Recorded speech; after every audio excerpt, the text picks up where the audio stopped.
What's up? Welcome back to Culture Check. I'm coming to you on a serious matter. I want to begin with a video. And it's not a protest clip, and it's not a headline designed to provoke outrage. This is designed to let y'all know this is a human being sitting in front of Congress and calmly explaining what his family experienced after arriving into the United States. Watch this. You're a citizen. My family is Somali, and when I was 6 or 7 years old, my family arrived in the United States as refugees from Ethiopia. 8 months after arriving in the United States, we moved to Minnesota. I became a naturalized citizen in 2019 along with my parents and my siblings. But my citizenship did not protect me from being physically detained and hurt by ICE agents. A man wearing a ski mask and a police-style vest entered the vehicle and quickly walked towards me. The man did not say stop or identify himself. I turned to walk away, hoping he would leave me alone. The man quickened his pace, grabbed me forcefully, and pushed me into a restaurant and asked, "Why are you running from me?" I was not running. I was just walking away because I did not want to talk to him. I knew that ICE agents had been targeting people that looked like me. I immediately started repeating over and over again, "I'm a citizen, I'm a citizen, I'm a citizen." But the agent did not stop to look at my ID. A second ICE agent entered the restaurant. They dragged me outside and put me into a headlock on the ground. I repeated, "I'm a citizen, I have an ID." The agent kept saying, "That don't matter, that don't matter." The officer also kept telling me that they were going to take me in if I did not let them scan my face. One of the officers pulled out his phone and threatened to push a button and call for transport. At that point, there were 3 ICE agents with me in the car. My back hurt from when I was put in a headlock on the ground, and the handcuffs were extremely tight on my wrist. Each time I asked the agent, "Can you please loosen the handcuffs?" he would squeeze my hands. After about half an hour, the ICE agent drove me to their office near Fort Snelling. When we arrived, they forced me to take the face scan. When we got into a building, the agents took the handcuffs off me and put shackles on my ankles. Before searching me, I asked for water. They said no. Then an employee told me I was being deported. I again insisted that I was a citizen and that I could show proof of it on my phone. I showed a picture of my passport card to a woman at the ICE office. She took a picture of my passport card and then searched for my name in the criminal database. Eventually, she said, "Kick him out." In the neighborhood in which I work, I hear screaming all the time. Coming from encounters with federal immigration agents, I also hear whistles and honking all the time. When I hear these things, my heart starts beating really fast and I can't breathe.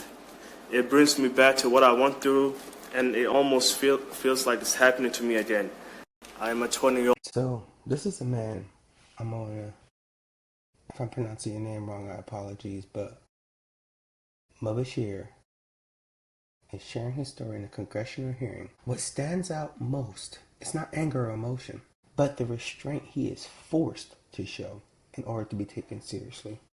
There is an unspoken expectation that people who are impacted by government power must remain composed, measured, and respectful at all times if they want to experience to be acknowledged. This is what we need to talk about today. We need to talk about how power operates when it no longer feels obligated to listen. Now, this clip comes from a congressional hearing that was shared publicly by Representative Pramila Jayapal.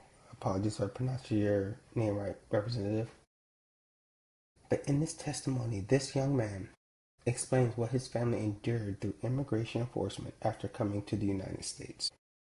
You see here he describes fear, instability, and long-term impact of policies that are often debated far from the people who live with their consequences. What is important to notice here is the dynamic in this room. He never once raises his voice. He is not attacking anyone. He is calmly explaining his lived experience. Yet he is still required to justify why his story matters. This moment is not about one individual agent or one isolated incident. It's about the system that we live under. that we allow. Agencies such as ICE and DHS hold immense authority over people's lives, often with limited transparency and limited avenues for accountability. Now, when power is concentrated, the burden of proof is placed on a vulnerable rather than an institution. Now, when people hear the phrase abuse of power, they often imagine an obvious violation of the law. And in reality though, abuse of power is frequently legal procedure and administrative. It hides behind paperwork, discretion, and policy language. Abuse of power looks like raids that occur with little notice or no meaningful explanation. It looks like detentions where families are left confused and afraid, unsure of what will happen next. It looks like separation that occurs not because of violent wrongdoing, but because of bureaucratic decisions that carry enormous human consequences. Fear becomes a tool of compliance rather than safety, and when these actions are carried out under federal authority, accountability becomes harder to access, not easier. But it is very important to be clear here. Criticizing the structure and operating of ICE or DHS is not the same as accusing every individual employee of malicious intent. That kind of thinking oversimplifies the problem. The real question is whether the system themselves allow harm to occur without meaningful consequences, even when no laws are technically broken. So this is where I'm going to get raw now. For many us Black and brown communities and minorities, these experiences does not feel new. Surveillance, over-policing, and discretionary enforcement have been a part of this reality for generations. So authority has often been experienced as something done to them rather than something meant to protect them. And because of this history, militarized immigration enforcement does not feel like public safety. It feels like familiar. It feels very familiar in a very painful way. And it feels like another system where power moves freely while accountability lags behind. And that is why testimonies like this video matters. It is not powerful simply because it is emotional. It is powerful because it demonstrates how policy decisions translate into trauma for real people. Trauma does not require malicious intent to be real. It does not disappear just because an action was legal. Now, one of the most uncomfortable truths about power is that it does not like to be observed too closely. Power is the most threatening when it is required to sit still and listen to the people it affects. This is why hearings like this matters, even when they do not immediately lead to policy change. They create witnesses.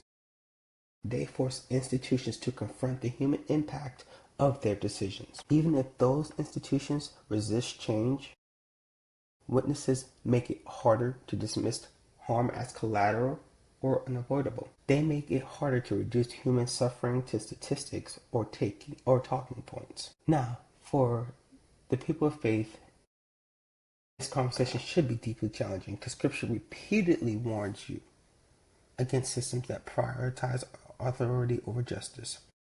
In Isaiah chapter 10, the Bible speaks clearly against those who create unjust law and issue oppressive decrees. Power itself is not inherently sinful. However, unchecked power that ignores the dignity of human beings always leads to injustice. And any system, whether governmental or otherwise, that forgets the value of the image bearer needs to be questioned and corrected. Now, this video is not about partisan politics. It's not about left versus right. It's about whether we are willing to admit that systems can cause harm, even when they claim to be acting in the name of safety and order. Mubashir should not have to be perfectly calm in order to deserve dignity. Families should not have to testify before Congress just to be seen as human. Culture does not change when we shout past one another. Culture changes when we are willing to look directly at uncomfortable truths and refuses to ignore them. Now, this is the culture check. This is what's happening out there. And what are we going to do to make sure this does not happen again? See y'all next time.